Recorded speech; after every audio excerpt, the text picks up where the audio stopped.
मोहतरम उस्ताद किराम और अज़ीज़ तलबा, पैक्ट फैसलाबाद की जानब से वीडियो लेक्चर सीरीज़ में खुश आमदीद। इन वीडियो लेक्चर सीरीज़ में हम दरसी किताब के साथ साथ E series easy notes computer science बराए क्लास 10th की बुक को स्टडी कर रहे हैं।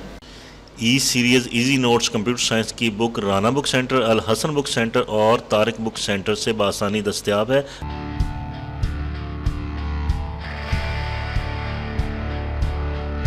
अजीज़ तलबा, तो बढ़ते हैं अब बुक की तरफ। बुक का सफ़ा नंबर 29 खोलें, जिसमें हमने लास्ट लेक्चर में यूनिट नंबर 2 स्टार्ट किया था, जिसका नाम यूज़र इंटरेक्शन था। उसमें हमने कंप्यूटर और आउटपुट फंक्शन पढ़े थे। कंप्यूटर क्या होता है आप सबको पता है, प्रिंटफ फंक्शन आउटपुट फंक्शन के तौर पर इस्तेमाल होता है। इसको हमने तफसील से पढ़ा था। इसके अगेंस्ट हमने जो प्रोग्राम सी लैंग्वेज में बनाए थे वो भी आपने देखे। इसके अलावा हमने फॉर्मेट स्पेसिफायर पढ़े थे। इंटीजर के लिए %d और फ्लोट के लिए %f और करैक्टर के लिए %c। ये तमाम चीज़ें हमने एक प्रोग्राम बनाकर की थी।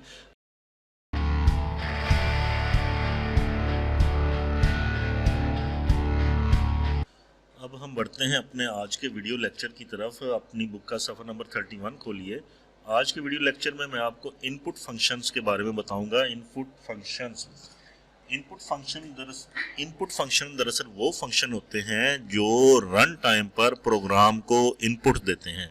आपने जो लास्ट प्रोग्राम किया था उसमें आपने 2 या 3 मुतगय्यर जो है वो डिक्लेयर किए थे, फिर उनको कीमतें दी थी।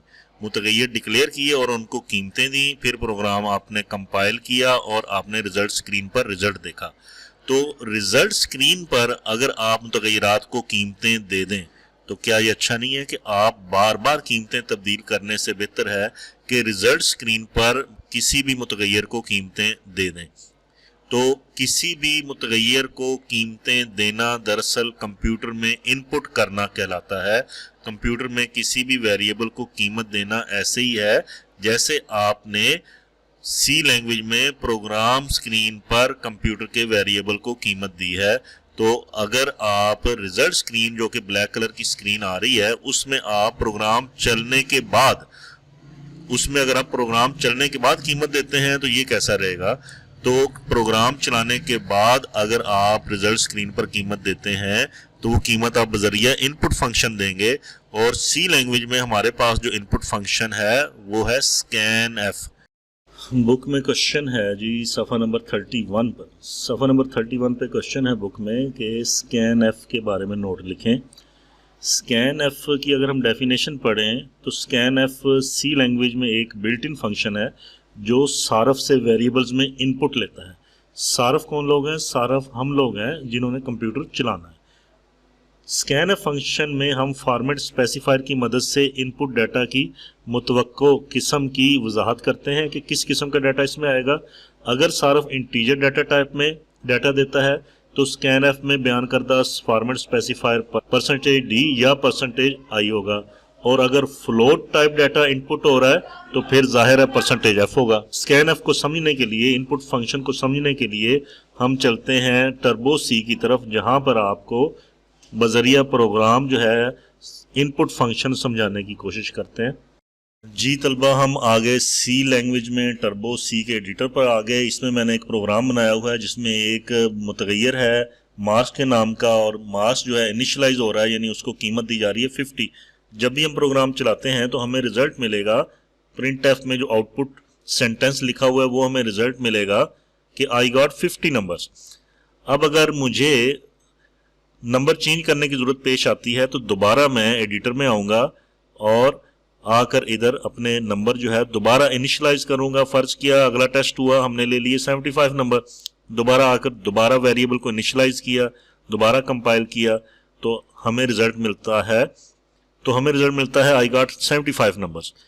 क्या ये अच्छा नहीं होगा कि रिजल्ट स्क्रीन पर ही हम वेरिएबल को इनिशियलाइज करें और वेरिएबल को कोई कीमत इनपुट करवा दें, बजाय इसके कि हम बार बार उसी स्क्रीन पर जाकर एडिटर पर जाके वेरिएबल को इनिशियलाइज करवाएं।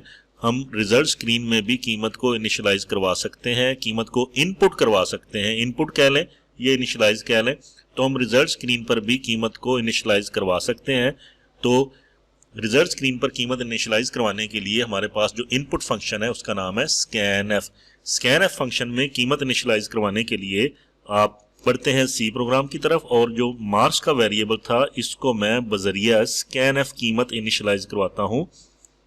ये देखें, अब इसमें मैं क्या तब्दीली करता हूं, इधर मैं लिखता हूं स्कैन एफ और मार्क्स, क्योंकि इंटीजर जो है इंटीजर टाइप डाटा है तो इसलिए मैं इधर %d फॉर्मेट स्पेसिफायर लूंगा और कामा दे के मैं एंड का ऑपरेटर लगाऊंगा, एंड ऑपरेटर, और इसके साथ जो हमने मुतगैर मार्क्स डिक्लेयर किया है मार्क्स लिख दूंगा। एंड ऑपरेटर क्या करेगा, एंड ऑपरेटर मार्क्स के एड्रेस पर जो भी कीमत आएगी वो मार्क्स के एड्रेस पर भेज देगा, मार्क्स को कीमत इनपुट करवा देगा, मार्क्स को कीमत मिल जाएगी।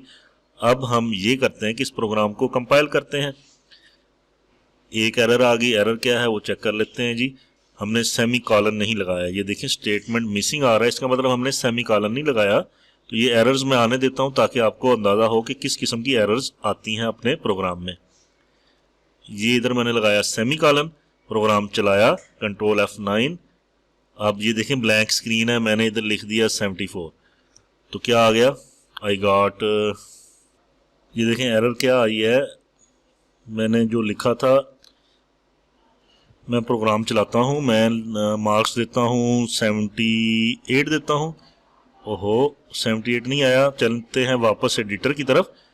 अच्छा, तो गलती तलाश करें। हाँ, गलती ये है कि मैंने %d लिखना था, फॉर्मेट स्पेसिफायर का जो सिंटैक्स है वो मैंने फॉलो ही नहीं किया, मैंने %d लिखना था, ये लिखा %d, कंट्रोल F9, 74 लिखा, तो क्या आ गया, आई गॉट 74 मार्क्स। सिमिलरली आप प्रोग्राम को दोबारा चलाएंगे, दोबारा कोई और मार्क्स दे दें, 85 दे दें, आई गॉट 85 मार्क्स। तो अब क्या हुआ, हमें प्रोग्राम में वेरिएबल्स को इनिशियलाइज नहीं करना पड़ा, बल्कि हम रिजल्ट स्क्रीन में वेरिएबल को कीमतें देते हैं, तो मार्क्स को जो कीमत मिल रही है वो रिजल्ट स्क्रीन में मिल रही है।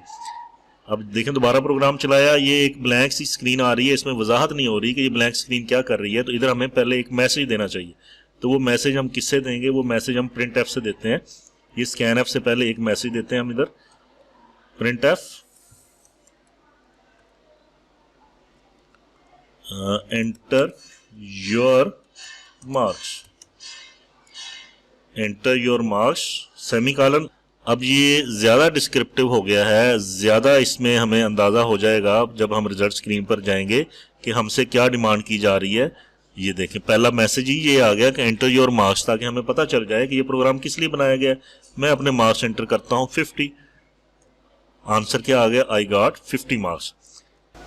इस छोटे से प्रोग्राम की मदद से स्कैन-एफ का फंक्शन, जो कि एक इनपुट फंक्शन है, वो आपको समझने में काफ़ी मदद मिली होगी। तो स्कैन-एफ फंक्शन में जो बात याद रखने की है वो ये है कि आपने वेरिएबल के साथ एंड का जो करैक्टर है वो ज़रूर लगाना है। वेरिएबल के साथ एंड करैक्टर लगाना बहुत ज़रूरी है, क्योंकि इसने उस वेरिएबल का एड्रेस बताना होता है जहाँ पर इनपुट कीमत ने जाकर सेव होना होता है। और प्रिंट एफ में जो वेरिएबल, जो यही मुतगैर इस्तेमाल होगा, ये उस एड्रेस से वो इनपुट कीमत उठा कर लेकर आता है।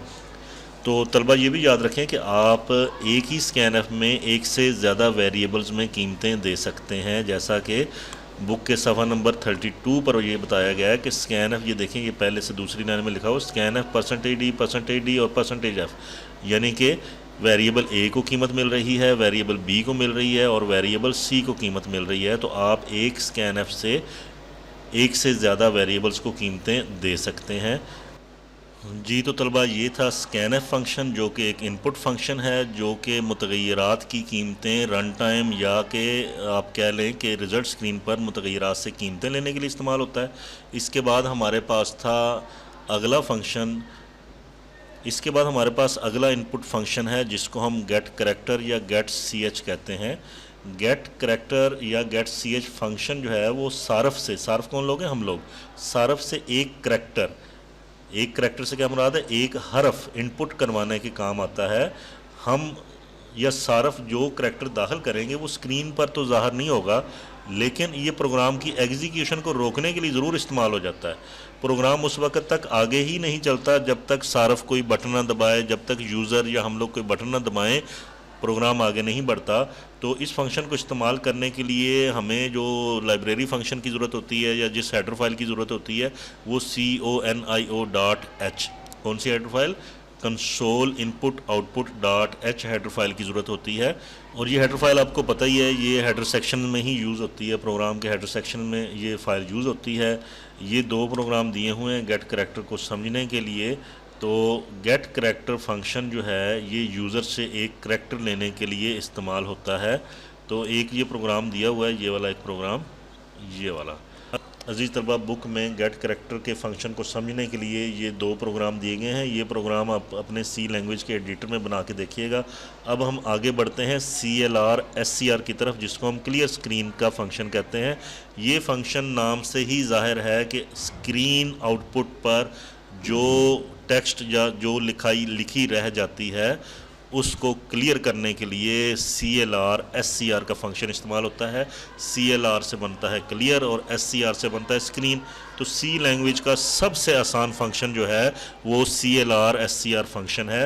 ये स्क्रीन पर पहले से लिखी हुई लिखाई को मिटा देता है और आपने जो प्रोग्राम बनाया उसमें जो नई लिखाई आएगी, जो नया रिज़ल्ट आएगा, नया रिज़ल्ट या नया आउटपुट कहना चाहिए, सिर्फ उसी नए आउटपुट को ही स्क्रीन पर दिखाएगा। साबका तमाम आउटपुट्स को या लिखाइयों को ये ख़त्म कर देगा। जैसा कि प्रोग्राम की तरफ बढ़ते हैं जी, तो क्लियर स्क्रीन को समझने के लिए हम आगे सी लैंग्वेज में, सी लैंग्वेज के एडिटर में ये देखें, ये मैंने क्लियर स्क्रीन का फंक्शन इस्तेमाल किया हुआ है। फ़र्ज़ करें कि अगर मैं क्लियर स्क्रीन का फंक्शन नहीं इस्तेमाल करता, ये देखें, ये मैंने क्लियर स्क्रीन का फंक्शन मैंने कमेंट कर दिया। इसका मतलब ये है कि ये प्रोग्राम में शामिल नहीं है, ये लाइन ऑफ कोड प्रोग्राम में शामिल नहीं है। मैंने प्रोग्राम को चलाया, सॉरी इधर एरर कौन सी आ रही है, हाँ ये एक एरर थी, ये पहले से बना हुआ था प्रोग्राम। अच्छा चलें, ये मैंने प्रोग्राम को चलाया, ये देखें ये पहले से लिखी हुई चीज़ें आ रही हैं। इसमें मैंने 50 दिए, ये पहले से लिखी हुई चीज़ें आ रही हैं। दोबारा चलाऊंगा, ये देखें ये पहले से लिखी हुई चीज़ें आ रही हैं। दोबारा चलाऊंगा, दोबारा वो चीज़ें आ जाएंगी, ये देखें। तो इसको मैं क्लियर करने के लिए क्या इस्तेमाल करूँगा, CLR SCR इस्तेमाल करूँगा। अब देखें, अब मैं प्रोग्राम चलाता तो क्या होता, ये देखें पिछला सारा टेक्स्ट जो है वो क्लियर हो गया, लिखाई सारी क्लियर हो गई और ये नई लिखाई आ गई।